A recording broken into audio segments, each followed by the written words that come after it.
Hi, welcome back to my channel.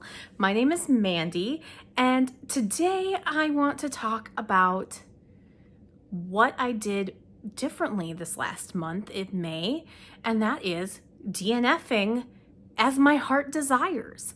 So I DNF'd, as in did not finish, books that I started reading rather than finishing them. I have been known to be a chronic reader of, if I'm still not enjoying it, I have to finish. I'm a completionist when it comes to books.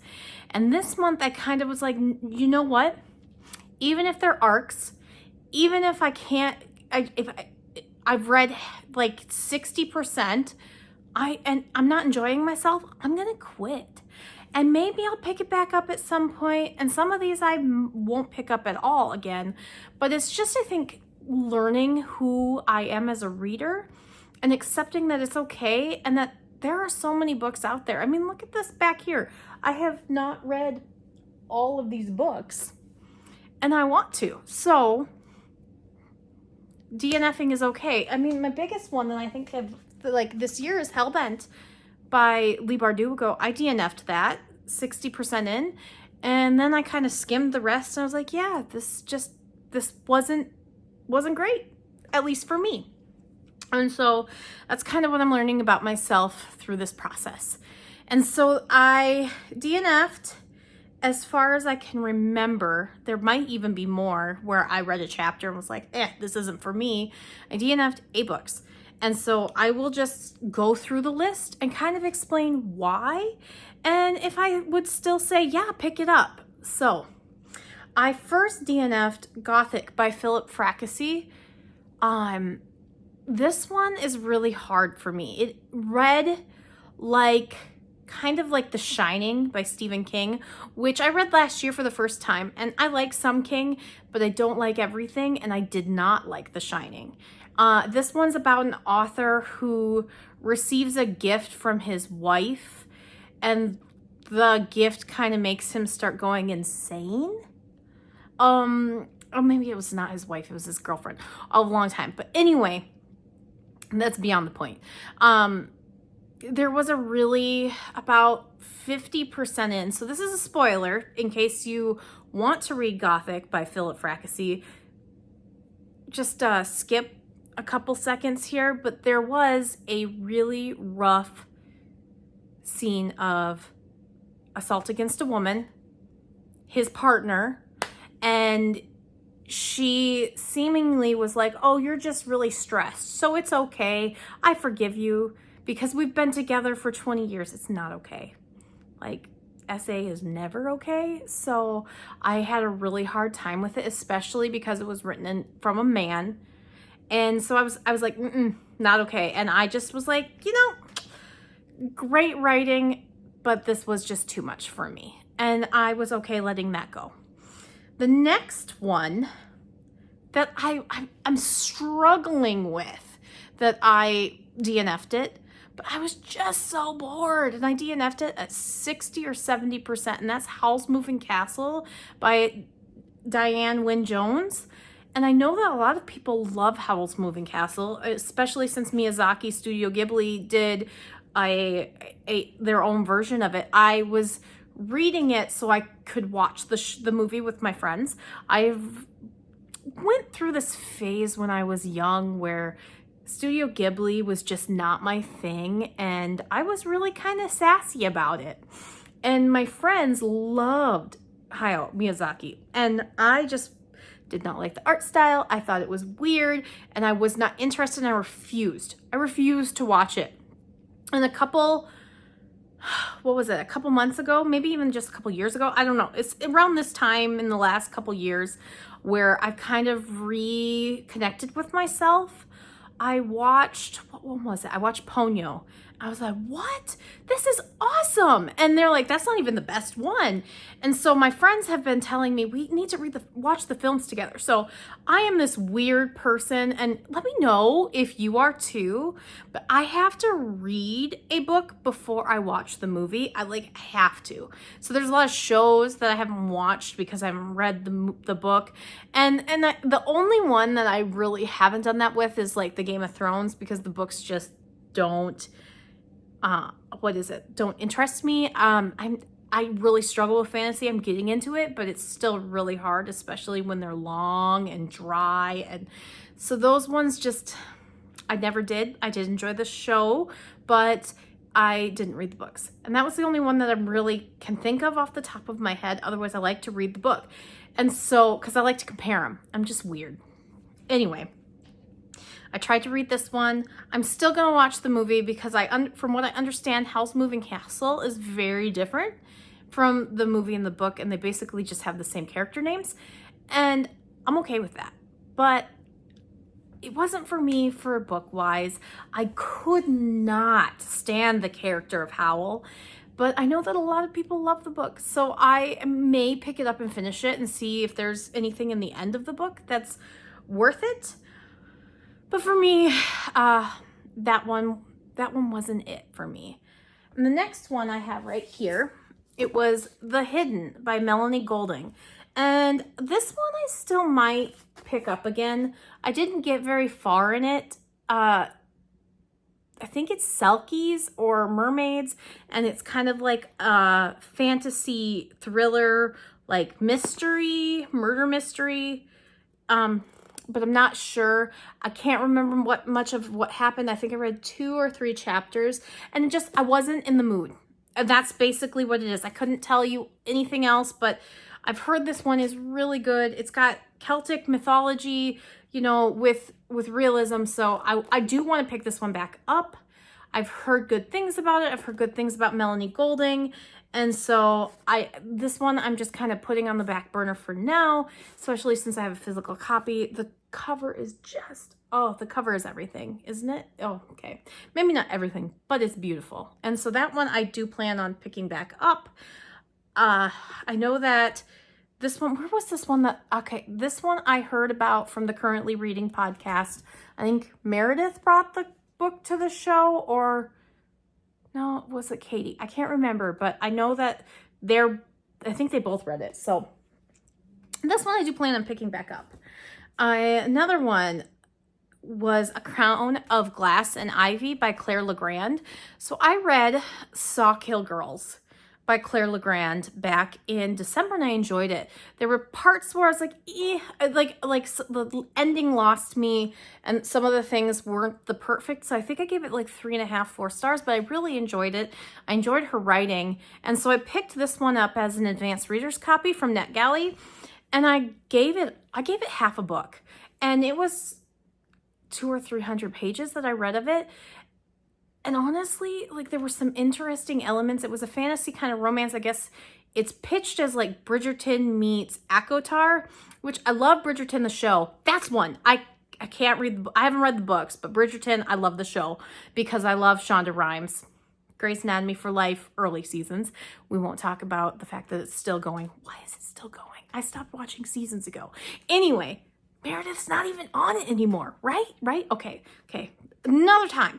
But I picked up this book because I was like, oh, Bridgerton meets ACOTAR, the Court of Thorn and Roses by Sarah J. Maas, which I've never read. I don't know if I'm going to. Maybe if I get more into romance. This has kind of been my romance season lately. I've been really rating romances high, so I don't know. But this one just didn't work for me. The character had a disability that was really interesting. So her family all has magic, but magic actually causes her physical pain, and she's super weak, and she's anxious, and really great representation that way, especially for somebody with a chronic mental illness. I know what chronic illness and pain is like, especially in the last year, so it was a really nice representation. However, the dialogue was boring for me. And just, I didn't feel like anything happened. I wanted more fast pacedness. If I'm going to be in a fantasy world, I want something to actually happen. I didn't feel like anything was happening by half of the book. So that was kind of my take on it. I do hope that it finds the right readers, because I'm sure there's a lot of people who really like the world building, stories. That's just not for me. So it's a good thing to know that. Another one that I DNF'd, and this one I had in audio and Kindle version, was Whisper Down the Lane by Clay McLeod Chapman. And this one was actually this month's Literally Dead book club pick. And I just was bored. I was like, what is this book even about? I don't care. I couldn't even tell you what it's about. I know that like a rabbit dies at the beginning. And there's a scene about McDonald's Happy Meals. Like literally that's what I remember from the book. And I read half of that one as well and just didn't enjoy myself. And I don't know. And that was it. It's really bumming me because this is the second book of the Literally Dead book club picks that I have DNF'd. And like that's 2 out of 4 of them. And I'm nervous now to pick up the next couple, but I love the discussion on Goodreads, and I will continue to say that. I love the discussions on Goodreads, and I love Books and Lala and her live discussions. She brings really great guests on, and there's always good discussions. So I think I'm gonna hit the live show because I don't plan on picking this one back up. But from the little bit that I did read in the forums, I'm of the minority that wasn't liking this book. It seems like everybody else is really enjoying it. So I don't know if I was just not in the mood. I think I'm in the mood for happy, light, fun, and that wasn't it, which is weird. The next one is this guy, The Haunting of Maddie Clare by Simone St. James. I know that a lot of people really like this book. I love Simone St. James. I picked this one up a few months ago, and it was on my like, I need to read this TBR, because I've read The Sundown Motel, which I loved. I read The Book of Cold Cases, which I didn't hate, but I didn't love. And then I just finished this last month, The Broken Girls. And so I thought, oh, I'll pick up another one, Simone St. James. Oh, and what was the other one I read? An Inquiry into Love and Death, which was more a romance set in early 1900s, like Ireland, and I loved that one.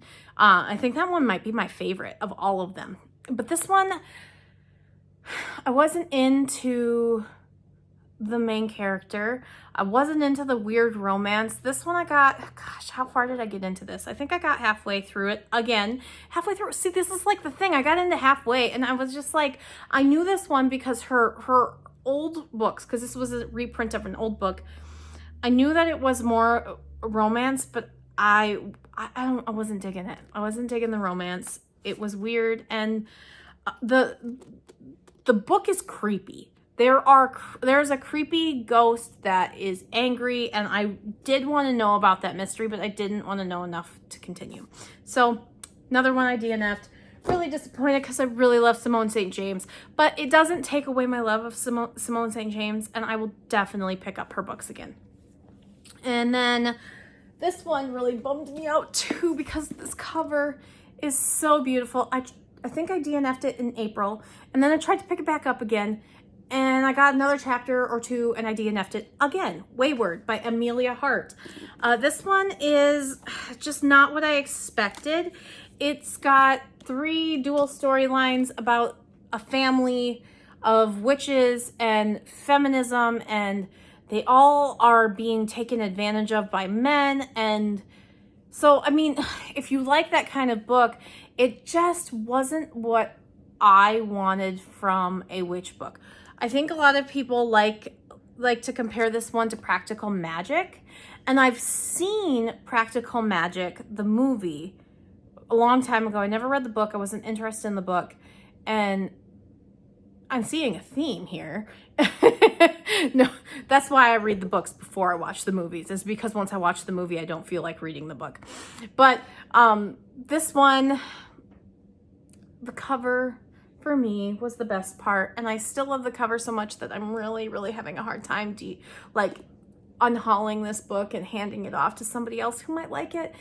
I wanted more than just, I don't know. I'm discovering in myself, I want something like Charmed, you know, like 3 sisters battling evil, Buffy kind of stuff. And this kind of stuff is just not it. I want a witch story. Or like, something like maybe like Gilmore Girls-y, witchy. If there is somebody out there that can recommend me a really fun witch series, I would eat it up. But this one wasn't it. It's not like it's saying something bad. It's just wasn't what I wanted. That's okay. And then my final book that I DNF'd was The Angel Maker by Alex North. And why did I DNF this one? I could not tell you what the book was about, except some weird guy that, and like this is in the first chapter, so I don't feel like it's a spoiler since it's the very first chapter, was some guy who could see death or see his own death or see people's death. I don't know. But it had like a serial killer and somebody went missing or something. I don't know. I was bored and I got 40% into it. The main character, the female main character was just meh. And I didn't care about the domestic things, which is really sad because I really loved The Whisper Man by Alex North. However, I just don't know if I will pick up another Alex North, which is okay. I'm still figuring out what it is that I like to read. And I think along with that is DNFing a lot of books and is figuring out, you know, okay, this one's working and what is working. And I read so much, especially because I need to get out of my own head and into something else because I need to focus on something and it keeps me off social media. Social media makes me really sad and angry. Like I used to scroll Facebook for hours and hours. So reading has really been good for my mental health. But I'm still figuring out what I like to read because I used to only read contemporary romance. And now every once in a while I'll read a contemporary romance. Like Emily Henry's Happy Place was fantastic, but it's still not what I like to read. So I've been reading so much horror and I'm kind of getting burnt out on horror, except that the one horror I read was funny humor. And then it left me in a slump where I think three of these like 8 books I DNF'd right after I finished A House with Good Bones by T. Kingfisher. And so I don't know. We'll see. But this is such a fun way to explore and figure out books that you like. And I think that they're like looking at what you're DNFing and why is really kind of an important thing. I used to just DNF. If I DNF'd, I never like sat back and thought why. It's just that I wasn't getting into the book. But why am I not getting into the book? What is it about the book that I'm not getting into? And I think like just sitting back and thinking about that for myself has been really helpful. And so yeah, that is that. I will have another video up hopefully by the end of the week about my May books, because even though I DNF'd books, I finished 9 books and I enjoyed them all. Oh wait, no, finished 8 books. Sorry, 9. I counted in my final wrap up a Crown of Glass or a Crown of Ivy and Glass because I read so much of it. I mean, I could have read an entire other book. And so it's in my wrap up, but everything else was like either okay-ish or on the high end of okay and like really good. I think like I found 4 or 5 new favorites to like all-time favorites, but definitely will be top 10, which is hard since I wanted to do like battle of the best, but April wasn't great for reading and May was, so we're gonna play around. Anyway, that's it for today. Thank you so much for being here. I really appreciate it. If you could go ahead and give this video a little like if you like it, it really helps my channel, and subscribe, and go ahead and tell me if you actually liked any of these books that I DNF'd. I'd love to hear, are some of these worth finishing, or was I spot on about my assessment? I think there's only one that I won't pick back up just because of the content matter, but otherwise I'm open to it if it gets better in the second half or even the like 25%. I'm still like looking at all these books. I'm like, why did I DNF you? I need to finish you because I'm a completionist when it comes to reading. Does anybody else have that problem? I don't know. But I'll see you soon. Thanks, everybody. Bye.